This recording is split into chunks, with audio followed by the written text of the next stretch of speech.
Come on, old man. Come inside. Come on. What is going on?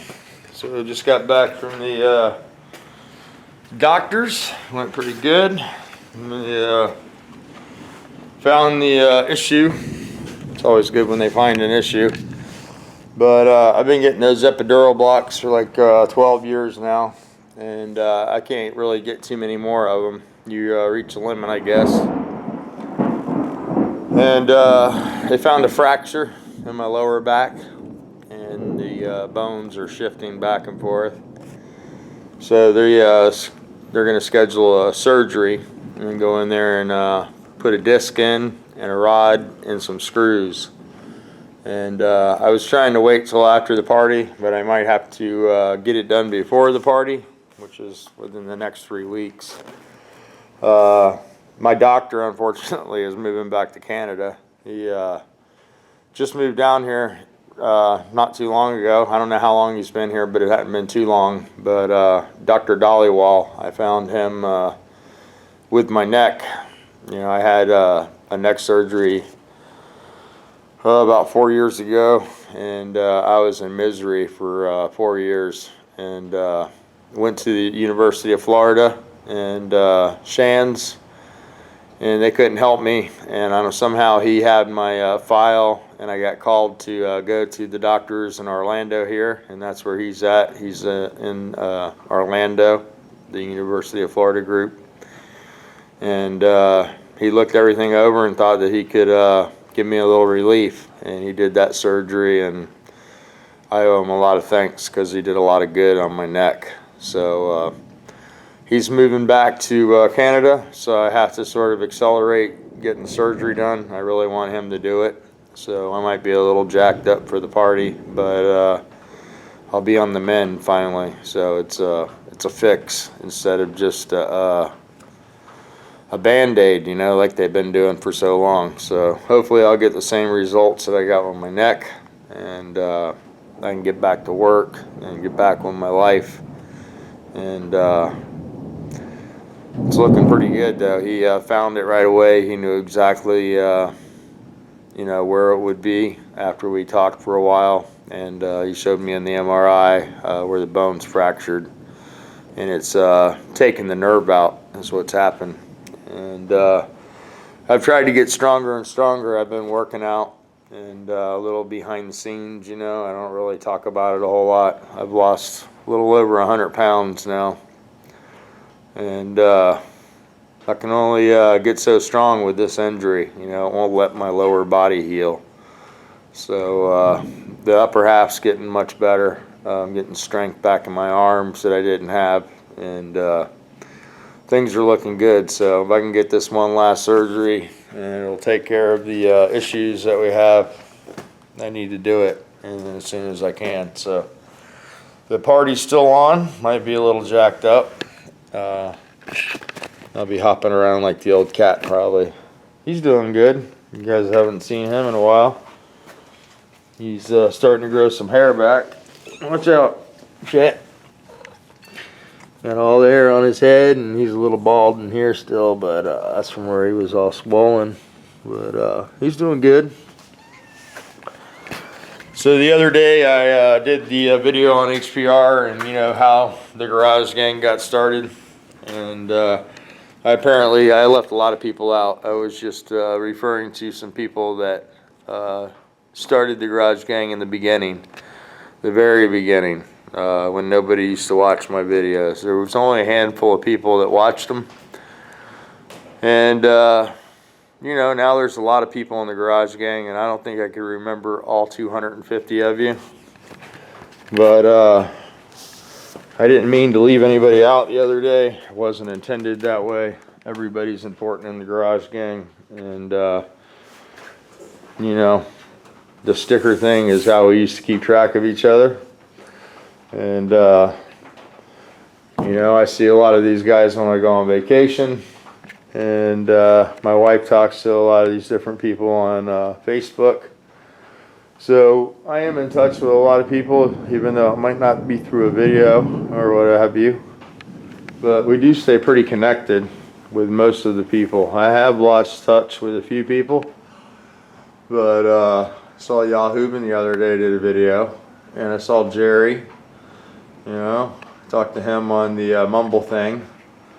So yeah, there's some people we don't see too much, but that doesn't mean that you're not part of the garage gang. I guess it's sort of a lifetime deal. But there's no way I can name everybody in the garage gang, but I apologize if I didn't mention you and you were offended by it. But there was nothing meant by it. I was just going down memory road, you know what I mean? And we all have different memories of stuff, and that was my recollection of it. But you guys are all important. That's why I came up with the shirt. Yeah, you can flip the shirt over and look who's on it. We made the shirt 2 times. Somebody asked me about the shirt, and I would be more than happy to buy some shirts if somebody would like to take the shirt thing over. The shirts are expensive to make once you figure out what size everybody wants and you fill the orders. A lot of people don't want their shirts after they're made, and it just got to be a big expense, to tell you the truth. I mean, you have to come up with that money up front to buy all that stuff. And the first time I bought the shirts, it wasn't too bad. The second time, I think I bought like $1,500 worth of merch. And I got stuck with some of it, sold a lot of it, but the shirt's just not a real popular idea. I mentioned it a couple times, and nobody's been interested in it. 1 or 2 guys. I think the minimum is like 20 people. If we could get 20 people together, you know, we could do a shirt thing. Or somebody in the garage might have access to somebody that can do less shirts. You wanted to add yourself to the shirt and do a screen print and all that stuff. That's where it gets expensive too, is doing the artwork and all that stuff. As far as the garage gang art thing, that was a collective process between me, Greg Porter, Iceman, and Bobby Radical, who is my cousin. And it was a vision that I had, the logo in my head. I talked to Iceman, and he almost nailed it perfectly, exactly what I was thinking about. And then Greg and my cousin polished it up. And not too long ago, I had somebody, you know, that wanted to copy the sticker because the stickers weren't available enough, and not enough people were getting the stickers. And I was reluctant. The person mentioned that I didn't copyright it when I came up with the sticker, which is true. I didn't copyright it. And I've thought about it, and if you'd like to make some stickers and do the artwork, whatever you want to do, if you want to copy them and give them out to everybody, that's fine with me. I want to try to move forward and be more positive with this. I'm not going to dwell on this kind of stuff. You know, trying to rebuild my life, and the less drama that I deal with is better for me. And I think the less drama that my audience deals with is better for them, because we all have positive things we can do together, and drama never does anybody any good. So I didn't mean to offend anybody. That's the problem when you get a large group of people. It's hard to you know, mention everybody's name when you do a video. And there were people that were very influential in my YouTube making video career. You know, the people that some of the people that I mentioned, you know, give me the ambition to continue making videos. And when I get in the funk, they'll call me and send me a text or message and say, "Hey man, how come you're not making videos?" And there's a handful of guys that do that, and I do appreciate it because it motivates me to stay active. You got anything to add for the party? There'll be an ice cream dessert surprise of some sort. I'm up to 24 containers of Ben and Jerry's deals So for today. we're stocking up for the party. I wanted to also thank Mike Crow Mike and Becky for sending the money for the party. I appreciate that. You didn't have to do that, but it is appreciated. And Andrea's been couponing a lot of stuff for the party, and there's stuff you got to buy, but we're trying to make it as economical as possible. Well, we still want it to be really good. So she's, what are you making? 100 meatballs? Hand rolled meatballs? I'm gonna have some sort of pasta dish and lasagna and baked ziti and maybe eggplant and maybe chicken parmesan. I still gotta make all the sauce. I gotta roll hundreds of meatballs. I gotta make some sort of ice cream dessert to use all this ice cream I'm putting in the freezer. Now tell me this isn't a good deal, boy. Oh, You like Ben and Jerry's. Normally almost $5 a container. The coupon deal is 90 cents. I don't eat ice cream. Isn't that terrible, man? All the weight I had to lose, and she always buys all this ice cream and crackers and. That's how I burn a candle at both ends every night. I stay up, eat me some ice cream, and I got the second wind going. But you hear the doctor, man? They're like, "Well, you look good. You lost that weight. See, I can't do that eating that And ice the cream." other doctor tells you don't lose no more, or you're gonna go pull and be nothing. So you know, life's short. You live once. Okay. Well, I mean, I got. If you want to be fat and happy eating ice cream, be fat and happy eating ice cream. Well, I got to trim down. They got to cut through my back fat to get to Okay, that well, shit. after they cut through your back fat, you can be fat and happy eating ice cream again. I don't think I could I ever. did forget to buy cigarettes, so I'll be leaving again as soon as I get my ice cream in the freezer. Hey, can I ride with you? We can go check on the camper. We can if you're going to let me hit Publix so I can go get some more ice cream. So I can only do 8 at a time. Well, we'll check on the camper, then hit Publix so it doesn't melt. Oh, you think?